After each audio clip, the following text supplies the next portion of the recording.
नमस्कार मित्रांनो, 24 डिसेंबर 2025 रोजी आमच्या बाळाचा जन्म जर्मनीत झाला. आनंद, प्रतीक्षा, प्रार्थना आणि शेवटी अमाप सुख. तुम्ही माझ्या कुटुंबाचा भाग असल्यामुळे हा अद्भुत प्रवास आज मी तुमच्यासमोर मांडण्यासाठी आलो आहे. चला तर मग व्हिडिओला सुरुवात करूयात. तारीख होती 20 डिसेंबर 2025. आम्ही दोघं शांतपणे घरातून बाहेर पडलो. हळूहळू चालत होतो, पण पावलं जड वाटत होती. हातात हॉस्पिटलच्या फाईल्स होत्या. मनात हजारो विचार आणि प्रश्न फिरत होते. थोडी भीती, थोडी उत्सुकता आणि खूप साऱ्या प्रार्थना घेऊन आम्ही हॉस्पिटलकडे निघालो होतो. हॉस्पिटल जवळ येत होतं आणि त्याचबरोबर आमचं आयुष्यही एका महत्त्वाच्या वळणावर येऊन उभं राहिलं होतं. आम्ही आमच्या घराजवळ असलेल्या रावेन्सबुर्ग येथील एलिझाबेथ क्रांकनहाऊस हॉस्पिटल येथे पोहोचलो. या हॉस्पिटलच्या प्रवेशद्वारातून आत पाऊल टाकताना मनात फक्त एकच प्रार्थना होती, देवा आम्हाला ताकद दे. आत गेल्यावर इन्फॉर्मेशन काउंटरवर आमची कागदपत्र दिली. स्टाफ खूप शांत, प्रेमळ आणि मदत करणारा होता. पहिल्या क्षणाला विश्वास वाटला, आपण सुरक्षित हातात आहोत. त्यानंतर आम्हाला गायनोकॉलॉजी विभागात चेकअपसाठी नेण्यात आलं. तिथे पोहोचतात तिथल्या नर्सने हसतमुखाने आम्हाला पुढील तपासणीसाठी एका खोलीत बसवलं. त्यानंतर CTG मशीन लावण्यात आलं. सुमारे 40 मिनिटासाठी ती मशीन सुरू झाली आणि स्क्रीनवर बाळाच्या हृदयाचे ठोके, नेहाचा पल्स रेट आणि तिला येणाऱ्या प्रसूती कळा दिसू लागल्या. या सगळ्या तपासण्या नियमितपणे आमच्या वैयक्तिक गायनोकॉलॉजिस्टकडे होत असत, पण यावेळी त्या तपासण्या एका वेगळीच चाहूल देत होत्या. आपलं बाळ आता काही तासात या जगात येणार आहे. चेकअप पूर्ण झाल्यानंतर डॉक्टरांनी अतिशय शांतपणे आम्हाला समजावून सांगितलं, जर्मन गाईडलाईननुसार डिलिव्हरी तारीखनंतर 7 दिवसांपेक्षा जास्त कालावधी झाला असल्यामुळे आता ॲडमिट होणं योग्य ठरेल.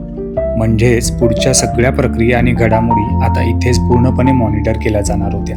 13 डिसेंबर ही आम्हाला डिलिव्हरीची तारीख दिली होती. मात्र त्यानंतर 7 दिवस उलटून गेले असल्यामुळे 20 डिसेंबरला नेहाला हॉस्पिटलमध्ये ॲडमिट करण्यात आलं. आम्हाला एक सुंदर रूम दिली, स्वच्छ, शांत आणि उजेडाने भरलेली. जणू ती रूमच सांगत होती, इथे तुम्ही सुरक्षित आहात. आणि त्या क्षणी पहिल्यांदा मनात आलं, इथेच आपलं बाळ या जगात येणार आहे. डॉक्टरांनी आम्हाला आधीच समजावून सांगितलं होतं की बाळाचं हार्टबीट, ॲम्निओटिक फ्लुइड्स आणि बाळाच्या हालचाली सगळंच अगदी व्यवस्थित आहे. म्हणून दिवस जरी थोडे जास्त भरले असले तरी घाई करण्याची अजिबात गरज नाही. रिलॅक्स राहा, थोडं चालत राहा आणि मन शांत ठेवा, असा डॉक्टरांचा सल्ला होता. म्हणून मी आणि नेहा सोबत हॉस्पिटलच्या शांत कॉरिडॉरमध्ये चालतो. त्या चालण्यात फारसे शब्द नव्हते, पण प्रत्येक पावलात एकमेकांना दिलासा होता आणि मनात एकच भावना, सगळं नीट होणार आहे. चालताना हॉस्पिटलमध्ये गायीच्या समूहाचं एक अतिशय सुंदर शिल्प आमच्या नजरेस पडलं. जर्मनीच्या हॉस्पिटलमध्ये गायीचं हे शिल्प पाहताच खरंच मन खूप प्रसन्न झालं, छान वाटलं. तुम्हालाही नक्की आवडेल. दिवस हळूहळू पुढे सरकत होता. 21 डिसेंबर तारीख आली.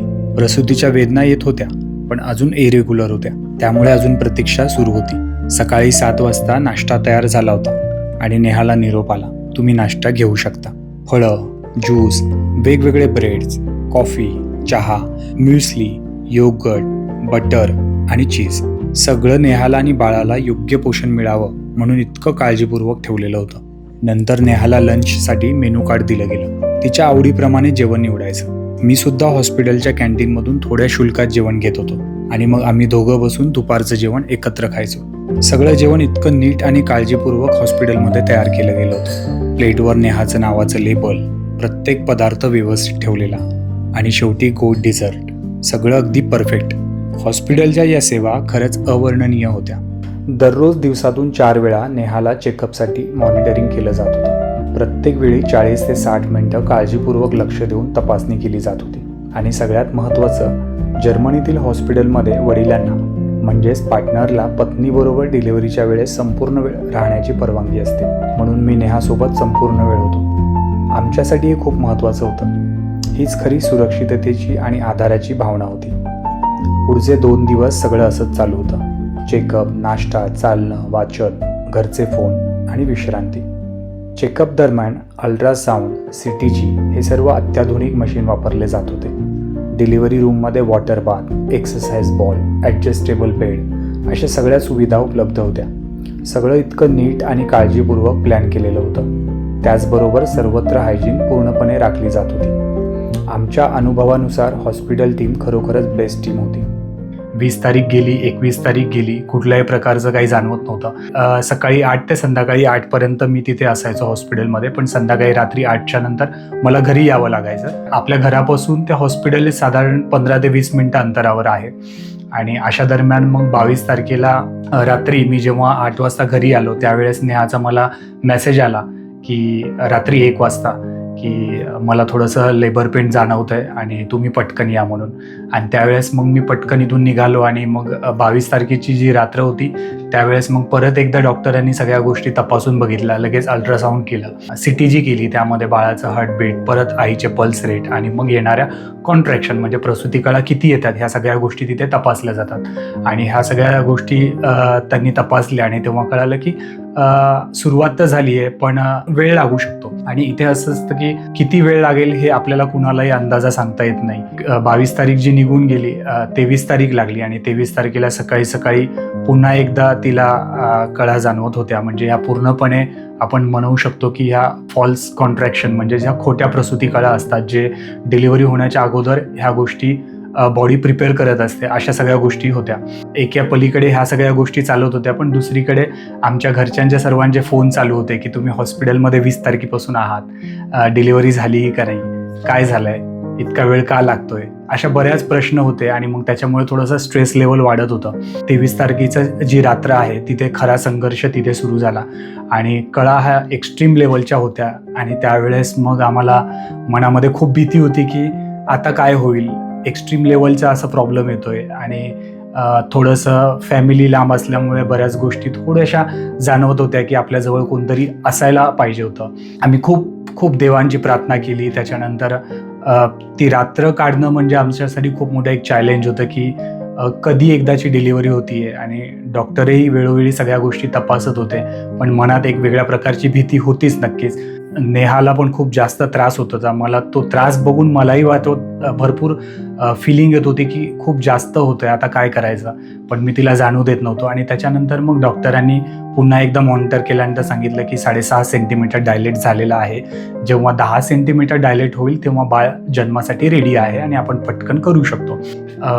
साधारणतः रात्री 3 वाजता त्यांनी सांगितलं की 9 सेंटीमीटर डायलेट झालेला आहे आणि बाळाचा जन्म आता होऊ शकतो 2-3 तासामध्ये. नॉर्मली 9 सेंटीमीटर डायलेट झाल्यानंतर खूप आनंदाची बातमी असते की पटकन डिलिव्हरीसाठी बॉडी आता रेडी आहे, बाळाचा जन्म कधी होऊ शकतो. पण आमच्या बाबतीत थोडंसं वेगळं झालं.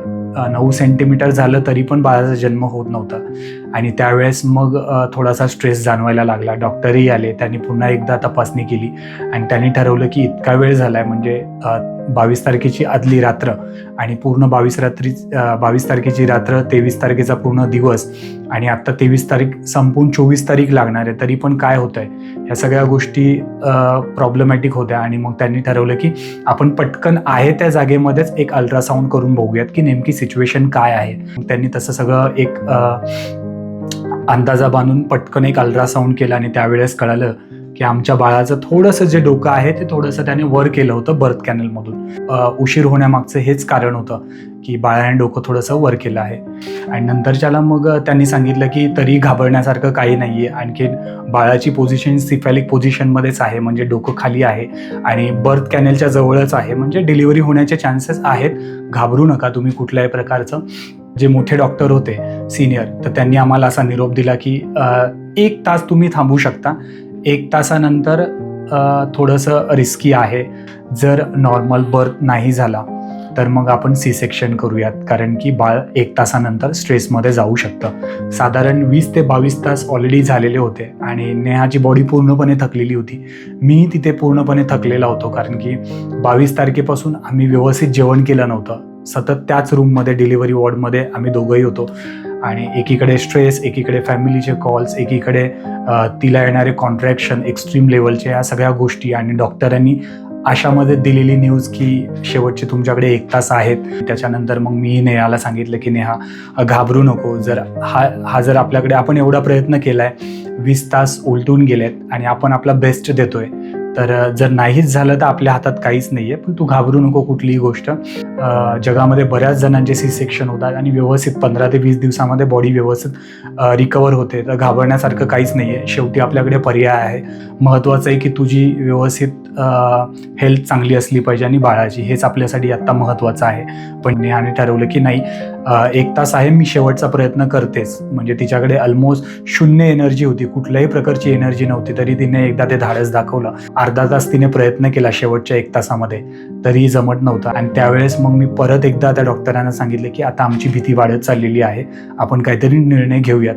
इथली गोष्ट मी खूप प्रामुख्याने तुम्हाला सांगेन की जी हॉस्पिटलमध्ये डॉक्टरांची टीम होती, नर्सची जी टीम होती ती अत्यंत बेस्ट डॉक्टर, मी तर म्हणेन की वर्ल्डमधले बेस्ट डॉक्टर अशी त्यांची एक टीम होती.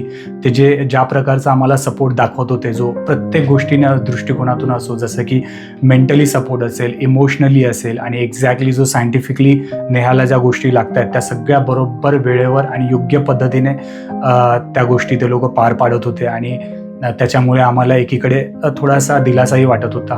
आणि मग नंतर ज्याला त्या डॉक्टरांच्या टीमने त्यांनी ठरवलं की आम्ही तुम्हाला मदत करतो, त्यावेळेस त्यांनी आम्हाला सांगितलं की नेहाने मला मदत करायची. म्हणजे जेव्हा प्रसूती कळा एक्स्ट्रीम लेवलच्या येतील, म्हणजे त्या प्रसूती कळा खूप रेग्युलर होत्या आणि काही मिनिटांनी येत होत्या, म्हणजे एक ठराविक 1 मिनिटाने एक अशी मोठी जी प्रसूती कळ असते तशी तिला जाणवत होती. आणि त्यांनी सांगितलं की ज्यावेळेस प्रसूती कळ जोरात येईल त्यावेळेस तू खूप जोरात प्रेशर लावायचं आणि पुश करायचं, आणि त्यावेळेस आम्ही तुला मदत करणार आणि तू आम्हाला अशा प्रकारे मदत करायची, आणि अशी म्युच्युअल हेल्पने आपण ती नॉर्मल बर्थ करायचं.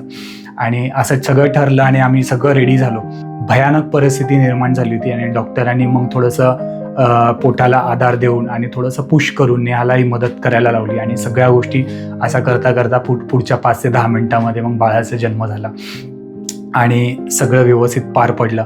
एकीकडे बाळाचा असा जन्म झाला आणि डॉक्टरांनी मला सांगितलं की तुम्ही नाळ कापू शकता. आणि मग मी पटकन नाळ कापायला घेतलं आणि बाळ जसं जन्म झालं, नाळ कापून झाली की लगेच दुसरीकडे जी चिल्ड्रन डॉक्टर्स असतात, किंडर डॉक्टर, त्यांची टीम तयारच होती. त्यांनी पटकन बाळाला पुढच्या काही सेकंदामध्ये उचललं आणि पूर्ण जी पहिली टेस्ट असते की कान व्यवस्थित आहेत का, डोळे व्यवस्थित आहेत का, सगळ्या बॉडीचे पार्ट्स व्यवस्थित आहेत का, कुठलाही प्रॉब्लेम तर जाणवत नाही ना, जी फर्स्ट स्क्रीनिंग टेस्ट असते त्यांनी लगेच पटापट 10 मिनिटामध्ये खूप प्रोफेशनली केली. आणि पटकन ते बाळ आणून कुठलाही न वेळ घालवता नेहाच्या आणून कुशीमध्ये टाकलं आणि नेहाला मग खूप आनंद झाला. मग आम्हाला आमच्या दिलेल्या रूममध्ये शिफ्ट करण्यात आलं. रूममध्ये प्रवेश करताच आम्ही आश्चर्यचकित झालो, कारण बाळासाठी सुंदर बेबी बेड, छोटे गिफ्ट्स, मऊ टॉवेल्स आणि एक कार्ड ज्यात बाळाचं वजन, जन्मवेळ, उंची, डोक्याचा आकार सगळं नीट लिहिलेलं होतं. त्या क्षणी आम्ही अक्षरशः निशब्द झालो. असा आनंद, अशी शांती आणि एक नवीन जीवनाचे स्वागत, हा अनुभव आम्ही कधीच विसरणार नाही. त्यानंतर पुढचे 2 दिवस उलटले आणि डिस्चार्जच्या वेळी हॉस्पिटलच्या सर्व स्टाफसाठी आम्ही थोडीशी कृतज्ञता व्यक्त करण्यासाठी चॉकलेट्स, सुंदर ऑर्किड्स आणि एक मनापासून लिहिलेलं धन्यवाद पत्र दिलं. त्यांचे माया, काळजी, मेहनतीसाठी हे आमचं छोटंसं आमच्याकडून आभार प्रदर्शन होतं, कारण त्यांनी आमच्या आयुष्यातला हा सर्वात खास अनुभव खरंच अविस्मरणीय केला. आम्ही घरी जायला तयार झालो. बाळासाठी छोटं किंडर शाले व्यवस्थित बसवलं, त्यावर रंगीत बलून सजवले आणि मन पूर्णपणे आनंदाने, प्रेमाने आणि उत्साहाने भरलेलं होतं. भारतामध्ये आमचं कुटुंब 6,500 किलोमीटर दूर आहे. जरी त्यांचा आधार आपल्याजवळ थेट नसला तरी मनात त्यांच्या प्रेमाचा आधार कायम होता. त्याचबरोबर हॉस्पिटलमध्ये प्रत्येक स्टाफ सदस्य आमच्यासोबत खूप प्रेमाने वागत होता, जणू आमचं कुटुंबच. त्यांची काळजी, प्रेम, सहकार्यामुळे हा क्षण अद्भुत आणि अविस्मरणीय आणि खूप खास बनला.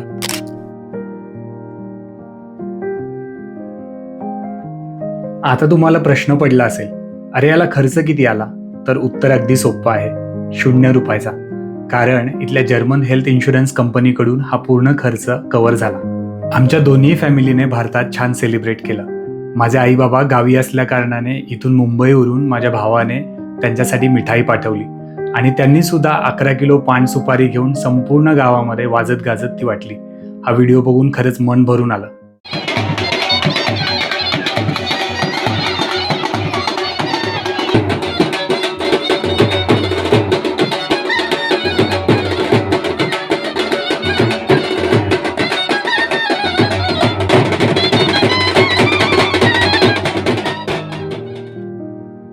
स्त्री होणं हे सोपं नसतं.